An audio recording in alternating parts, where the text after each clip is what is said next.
अगर तुम्हारे बच्चे नहीं हो रहे तो तुम दूसरी शादी कर लो ना। भाभी कैसी बात कर रहे हो आप? आपको पता भी है आप क्या बोल रहे हो? अरे इतने समझदार होकर आप ऐसी बातें कर रहे हो? अरे आकाश, समझदार हूँ इसलिए ये बात बोल रही हूँ कि इतने साल हो गए तुम लोगों की शादी को, अभी तक कुछ नहीं हुआ है। तुम्हारी पूरी लाइफ है, ऐसे थोड़ी जियोगे अपनी लाइफ। ऐसी लाइफ जीना तो मतलब जहर पीना है। वैसे आकाश, हरियाणा में ना मेरी एक बुआ है, उनकी बेटी है। तो अगर तुम कहो तो मैं उनसे बात चलाती हूँ। उन लोगों को तुम पसंद हो और उन लोगों को कोई एतराज भी नहीं है तुम्हारी दूसरी शादी के लिए। खैर उसे छोड़ो। तुम लोग डॉक्टर के पास गए थे ना, क्या हुआ रिपोर्ट्स का? वही बोला, रूटीन चेकअप चल रहा है। कह रहे थे कि सम टाइम इन सब चीज़ों में टाइम लग जाता है, और रिपोर्ट भेजी तो थी मैंने भैया को। कितना टाइम लगता है आकाश? इतना टाइम हो चुका है, इतने साल हो चुके हैं। और जो तुमने भैया को रिपोर्ट भेजी थी ना, उन्होंने अपने दोस्त को दिखाई, वो एक डॉक्टर है। उन्होंने छोड़ते एक चीज बोली है कि तुम में कोई कमी नहीं है, कमी सारी हर्षिता में। हर्षिता देखो, बुरा मानो चाहे भला मानो, जो है वो है बात, ठीक है। और आकाश, मैं समझती हूँ कि तुम्हें कितना बुरा लगता होगा। हर एक लड़के का सपना होता है कि वो बाप बनेगा, अपने बच्चे को इस तरीके से रखेगा, ये सारी चीज़ें। तुम बेशक किसी को ना बोलो, ना अपने भाई को बोलो, ना हर्षिता को बोलो, ना मुझे बोलो, बट अंदर ही अंदर तुम्हें कहीं ना कहीं बच्चे की कमी खलती होगी, है ना? अब मैं ये कह रही हूँ कि कर लो दूसरी शादी। नहीं, दूसरी शादी कर लो। भाभी आपको पता भी है इसने मेरे लिए कितना कुछ किया है। अरे इसने अपनी पढ़ाई छोड़ दी इस घर को संभालने के लिए, मेरी कामयाबी के लिए। और इसमें इसका क्या कसूर है, आप बताओ मुझे। अरे आकाश, ये समाज ऐसी बातें करता है, ये सुन लोगे क्या तुम पूरी जिंदगी भर? समाज कैसी भी बातें कर रहा है भाभी, उससे क्या फर्क पड़ता है? आप कैसी बातें कर रहे हो, मैं कैसी बातें कर रहा हूँ, उससे इसको फर्क पड़ेगा ना। और वैसे भी भाभी, साइंस ने आज के जमाने में बहुत तरक्की कर ली है। ऐसी बहुत सारी टेक्नोलॉजी है, मेरे दोस्त ने बताया मुझे, IVF और वो सुरोगेसी। और हम बच्चा अडोप्ट भी तो कर सकते हैं। बहुत सारे ऐसे अनाथ बच्चे हैं जिनको माँ बाप का प्यार मिल जाएगा और हमें जीने का सहारा। और अब तो बॉलीवुड एक्टर भी, वो प्रियंका चोपड़ा, उनको भी तो सुरोगेसी से बच्चे हुए हैं। समझने वाली बात यह है भाभी, अगर हम हर्षिता को नहीं समझेंगे तो कौन समझेगा?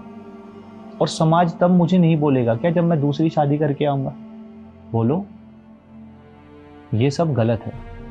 मैं जानती हूँ भाभी, आपने जो बोला वो आकाश के भले के लिए बोला, पर हम दोनों साथ में बहुत खुश हैं। हाँ, आई नो कि मैं आकाश को वो खुशी नहीं दे पाई, पर हमारे प्यार में कोई कमी नहीं है। मेरे माँ बाप के बाद एक यही है जिन्होंने मुझे समझा और इतना सपोर्ट किया। इसके बाद भी अगर आकाश को लगता है कि दूसरी शादी सॉल्यूशन है तो मैं रेडी हूँ। तुम पागल हो क्या अर्शु? ये कैसा सॉल्यूशन हुआ भाई? तुम मेरी बीवी हो और तुम ही रहोगी। और भाभी प्लीज, आज के बाद इस घर में कोई ऐसी बात नहीं होगी। हमें बच्चा हो ना हो, हम अडॉप्ट करें क्या करें, हम दोनों एक दूसरे के साथ खुश है, बस बात खत्म। आप प्लीज ये सब बातें दोबारा नहीं करो। काश हर्षिता, मेरा और तुम्हारे भैया का ऐसा कोई मतलब नहीं था कि जिससे तुम हर्ट हो। ये समाज की सोच के हम ऐसी चीजें बोल रहे थे, क्योंकि समाज ये सारी चीजें एक्सेप्ट नहीं करता ना। मैं भी तो यही समझाना चाह रही थी तुम्हारे भाई को कि एक औरत की लाइफ का मोटिव बच्चे पैदा करना नहीं होता, और सिर्फ एक कमी की वजह से लोग बार पता नहीं क्या क्या बोलते हैं, और इवन अनजान लोगों का भी मुंह खुलता है इस चीज की वजह से। और ऐसी सिचुएशन भी देखी है मैंने आकाश की, हम सफर भी साथ छोड़ देते हैं। अगर बच्चा चाहिए ही तो अडॉप्ट करने में कैसी हर्ज है? आई मीन, किसी एक बच्चे को अच्छा घर मिल जाएगा और हमें एक बच्चा, यही ना। बहुत सारी चीजें ऐसी लाइफ के अंदर करने के लिए, सिर्फ बच्चा ही सब कुछ नहीं होता। और हम सफर ना ऐसा होना चाहिए कि कोई भी सिचुएशन आ जाए, चाहे बड़ी से बड़ी, छोटी से छोटी, समाज कुछ भी बोल रहा हो, फैमिली भी कुछ भी बोल रही हो, पर वो साथ ना छोड़े। वो स्टैंड करे कि हाँ मैं हूँ तेरे लिए, कोई बात नहीं, मैं संभाल लूँगा, और कुछ नहीं चाहिए। और मुझे खुशी इस बात की है कि आकाश, तुम बिल्कुल वैसे ही इंसान हो। और आई विश हर लड़की को ऐसा लड़का मिले जो उसका साथ कभी ना छोड़े किसी भी सिचुएशन में।